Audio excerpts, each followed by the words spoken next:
بسم اللہ الرحمن الرحیم۔ معزز سامعین کرام، میرے محترم بزرگوں اور دوستوں، ایک بزرگ فرماتے ہیں، میں ایک مرتبہ خانہ کعبہ کا طواف کر رہا تھا، اتنے میں دیکھا کہ ایک شخص خانہ کعبہ کا گلاف پکڑ کر روتے ہوئے یہ دعا کر رہا ہے، یا اللہ میرا خاتمہ ایمان پر فرمانا، یا اللہ میرا خاتمہ ایمان پر فرمانا۔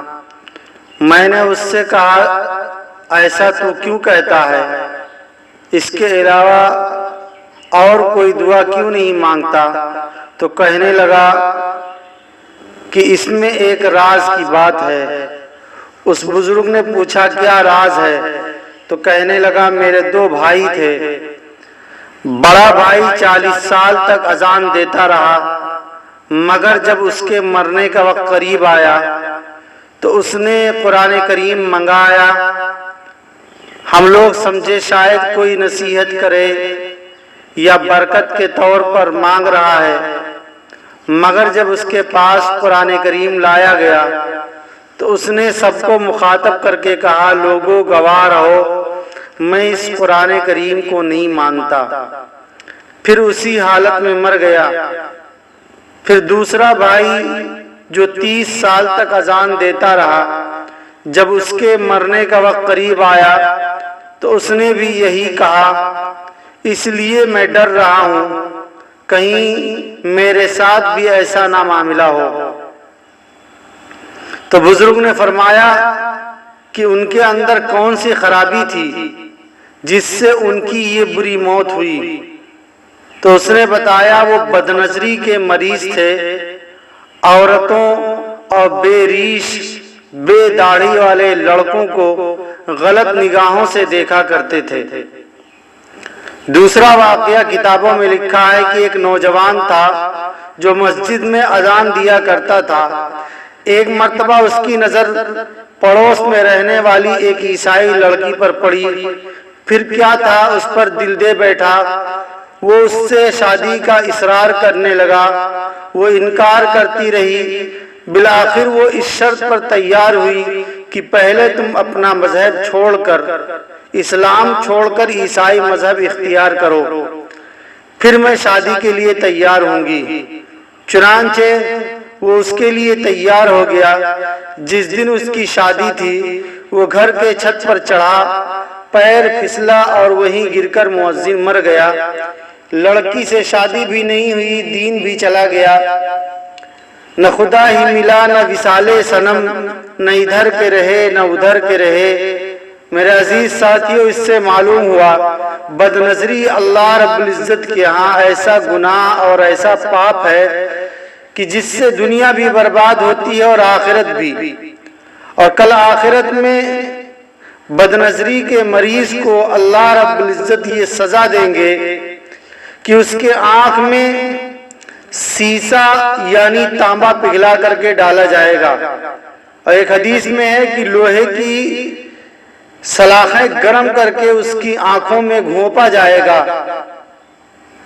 کتابوں میں لکھا ہے کہ ایک نوجوان لڑکا ایک بزرگ کی تربیت میں گیا تو اس خانقاہ میں ایک خوبصورت لڑکی بھی تربیت کی غرض سے رہتی تھی۔ وہ نوجوان ہر وقت اس لڑکی کی طرف تاک جھانک لگائے رہتا تھا۔ تو ایک دن اس لڑکی نے اس بزرگ سے شکایت کی کہ فلاں لڑکا ہر وقت مجھے للچائی نگاہ سے دیکھتا رہتا ہے۔ تو اس بزرگ نے بازار سے جلاب کی گولی منگائی۔ جلاب کی گولی ایک دست آور دوا ہے، اس لڑکی کو کھلا دیا اور ساتھ ہی یہ حکم دیا کہ تمہارے پیٹ سے جو غلاظت نکلے اس کو ایک تشت میں جمع کرتی رہو۔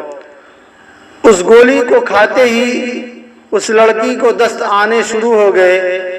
بار بار دست آنے کی وجہ سے اس کے چہرے کا رنگ اتر گیا، دانت باہر آ گئے، بالکل پتلی دبلی بدصورت ہو گئی۔ تو ایک دن اس بزرگ نے اس لڑکی سے پوچھا، کیا اب بھی وہ نوجوان تمہاری طرف دیکھتا ہے؟ تو اس لڑکی نے کہا، نہیں۔ تو اس بزرگ نے اس تشت کو منگایا اور اس لڑکے کو بھی بلوایا اور فرمایا اس کی طرف دیکھو، یہی وہ پیخانہ ہے، جب تک اس کے اندر بھرا تھا خوبصورت لگ رہی تھی، اب جبکہ وہ چیز باہر نکل آئی ہے تو وہ بدصورت لگنے لگی ہے۔ اسی وقت اس لڑکے نے بد نظری سے توبہ کر لی۔ میرے دوستو، آج جو عورتیں ہمیں خوبصورت نظر آ رہی ہیں یہ سب اسی پیخانے کی وجہ سے ہے۔ لہذا جب بھی ہماری نظر کسی نامحرم عورت کی طرف اٹھنے لگے تو فوراً دل میں یہ خیال لے آئیے کہ اس عورت کی خوبصورتی اسی پیخانے کی وجہ سے ہے جو اس کی کھال کے پیچھے چھپا ہوا ہے، اگر وہ نکل آئے تو بدصورت ہو جائے گی، تو ہم اس گندے پانی اور پیخانے کی طرف کیوں دیکھیں؟ دوسری بات، جب بھی کوئی عورت ہمارے سامنے سے گزرے اور دل میں شیطان تقاضا پیدا کرے کہ دیکھ کیسی ہے، تو فوراً دل میں یہ سوچئے کہ اگر بدصورت ہوگی تو گناہ بے لذت، اور اگر خوبصورت ہوگی تو دل میں یہ تمنا پیدا ہوگی کہ کاش کی یہ عورت مجھے مل جاتی۔ اور ہر عورت ہر آدمی کو تو حاصل نہیں ہو سکتی، لہذا اس کی طرف دل مائل کرنے سے کیا فائدہ۔ تیسری بات، آج ہم جس عورت جس لڑکی کی طرف للچائے نگاہوں سے دیکھتے ہیں تو وہ بھی کسی کی ماں، کسی کی بیٹی، کسی کی بہن ہوگی۔ اگر اس کی جگہ ہماری ماں، ہماری بہن، ہماری بیٹی ہوتی اور ہماری جگہ پر کوئی اور ان کو گندی نگاہوں سے دیکھتا تو ہمارے دل پر کیا گزرتا؟ ذرا سوچئے تو صحیح۔ اگر آپ کی ضمیر زندہ ہے تو کچھ سوچئے۔ اس پر نواز دیوبندی نے کیا خوب کہا تھا کہ بد نظر اٹھنے ہی والی تھی کسی کی جانب، بد نظر اٹھنے ہی والی تھی کسی کی جانب، جب اپنی بیٹی کا خیال آیا تو دل کانپ گیا۔ اللہ رب العزت ہم سب کو بد نظری سے بچنے کا پختہ عزم اور حوصلہ عطا فرمائے اور آخرت کی فکر خوف خدا کی نعمت سے نوازے۔ وآخر دعوانا الحمدللہ رب العالمین۔